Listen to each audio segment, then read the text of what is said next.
Hey guys, Tim here. Wanted to give you a little update. I'm sorry it's been so long. The marine place in town here closed down through Christmas and through the first week of January, so I wasn't able to get any supplies for a while. I did get in on the Monday that they opened, that was a week ago, and I ordered a bunch of stuff and it came in on Thursday, so I was hard at work last night. Give you a little update here. You'll have to mind my garage, it's full of car right now.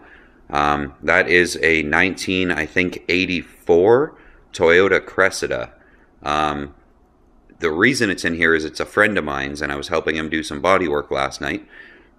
These are interesting old cars because they're a straight six, rear-wheel drive. It's got an LSD, or Posi for the GM guys. He's got a racing bucket in it already. It's had some modifications to the engine. It's had the bumper skins have been removed. And it's got a Toyota Supra wheels on it. Basically, I think he's just turning it into a car to slide around and have some fun in. And it's a fun little car, so we'll get past the car here. We just welded in some metal. We shaved the antenna hole and welded in a piece of metal there. And we shaved the rear marker light and welded in a piece of metal there. And just slapped some Bondo on it to fill it up.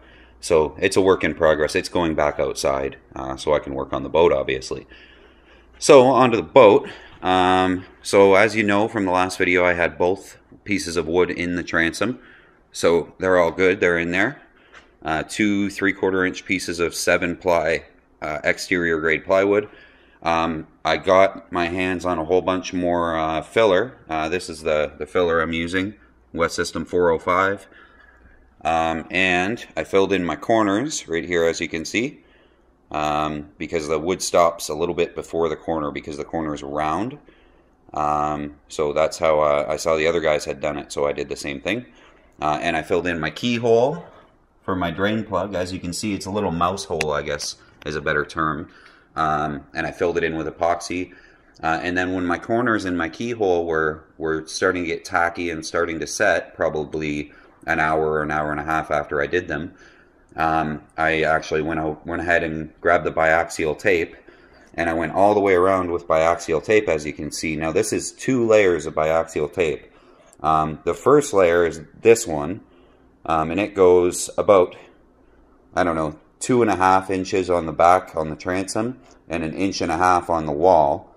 And then once it was starting to get tacky, I did another layer of biaxial, and this one starts here, and it goes about 1.5 inches on the transom and 2.5 inches on the wall, so it comes out further. So they are staggered. I think that's what was meant by doing it staggered, because I know I'm supposed to do it like that.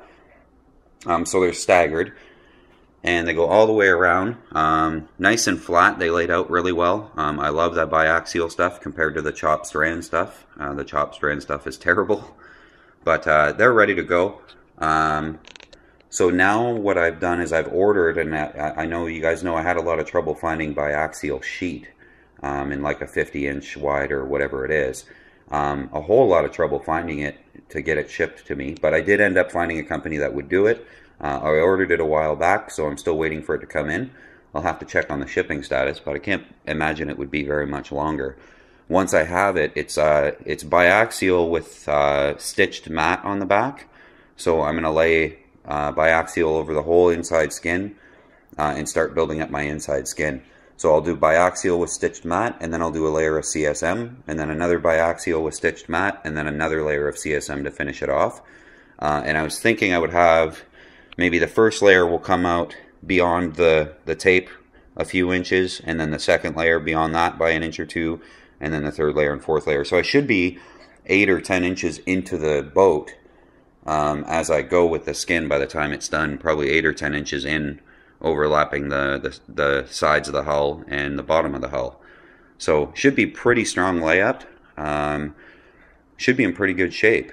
I bought another gallon of epoxy so that I can get that done. I still have the gallon on the bench is still almost full, so I have almost 2 gallons to get through this next process. And then I just got to pop a floor into the thing, and then it'll be time to flip it upside down.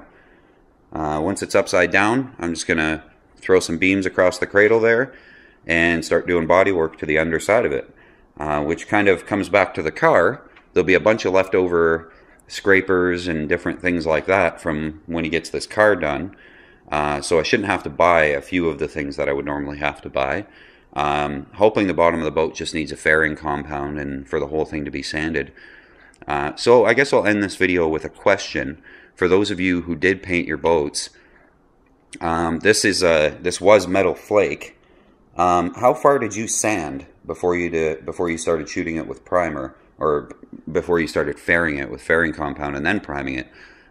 Obviously, I don't want to sand right through to the fiberglass, because then there's no way it'll ever be even all the way around the boat. So did you just scuff it? And if you just scuffed it, what did you use to scuff it? Like an 80 grit or a 120? Let me know your thoughts. I'm probably just going to go whatever route you went. So yeah, if you got a good paint job out of it, and let me know how you did it. Thanks, guys. I will get out of your hair. Happy New Year again, and cheers.